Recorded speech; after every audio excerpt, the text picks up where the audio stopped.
జనగామలో నిన్న జరిగినటువంటి ఏదైతే న్యాయవాదులపై దాడి ఉందో మేము తీవ్రంగా మొన్న జరిగినటువంటి దాడిని మేము తీవ్రంగా ఖండిస్తున్నాము.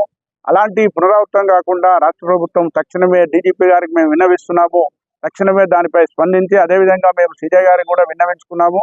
ఖచ్చితంగా దీని మీద సుమోటో యాక్షన్ కూడా తీసుకోవాల్సిన అవసరం ఉందని మేము తెలియజేస్తున్నాము. రాబోయే రోజులలో అంటే anarchy system should not be continued, should not be encouraged at any cost, at any level. That is the reason we are demanding action must be taken against the person who is involved in the matter.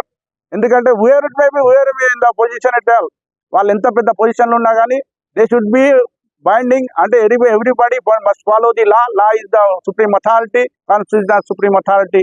We are only part and parcel of the adjudication of the justice system itself. We must be respected at anywhere. ఎందుకంటే judicial సిస్టంలో న్యాయవాదులు అనేది ప్రధాన భూమిక. లేకపోతే న్యాయవాదులు లేకపోతే వ్యవస్థనే ఖరాబ్ అయిపోతాయి. న్యాయవాదులు లేకపోతే గూండాలు రౌడీలు రాజ్యం వెళ్తారు. కాబట్టి న్యాయవాదులకు పోలీసులకు అనుసంధానము ఏదైతే వ్యవస్థ ఉందో ఆ అనుసంధాన వ్యవస్థలో న్యాయవాదుల పాత్ర ప్రముఖ భూమిక వహిస్తుంది, ప్రముఖంగా ఉంటుంది. ఖచ్చితంగా న్యాయవాదులను రక్షించాల్సిన బాధ్యత పోలీసు వ్యవస్థపై ఉంది, అదేవిధంగా న్యాయ వ్యవస్థపై ఉంది. న్యాయ వ్యవస్థ కూడా మమ్మల్ని రక్షించాల్సిన అవసరం ఉన్నది, పోలీసు వ్యవస్థ కూడా మమ్మల్ని రక్షించాల్సిన అవసరం ఉంది. ఎందుకంటే మేము అనుసంధానం